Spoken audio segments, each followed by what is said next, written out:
নদী, তার উপরে ছিল এক কাঠের সাঁকো। নদীর জল টলমল করে আয়নার মতো, তাতে পড়ে সাঁকোর ছায়া, আর সাঁকোর উপর দিয়ে যেই যায় তারও ছায়া পড়ে সেই জলে। একদিন এক কুকুর উঠে এলো সেই সাঁকোর উপরে। তার মুখে বড় এক টুকরো মাংস কসাইয়ের দোকান থেকে চুরি করে এনেছে। সে অমনি সাঁকো দিয়ে চলতে শুরু করলো। মাঝখানে আসতেই তার চক্ষু চড়ক গাছ। কি ব্যাপার?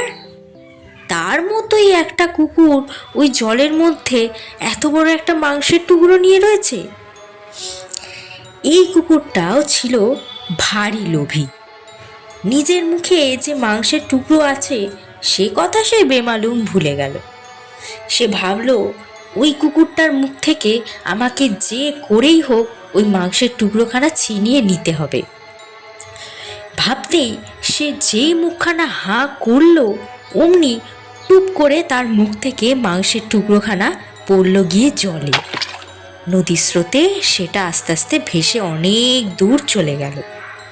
আর সেই কুকুর আর ছায়া, মাংসের টুকরো সবই মিলিয়ে গেল। শেষে কুকুর আর কি করবে, সে সাঁতরাতে সাঁতরাতে উঠে এলো পাড়ে, গায়ে জল ঝাড়ল। তারপর মনের দুঃখে আস্তে আস্তে সে চলে গেল।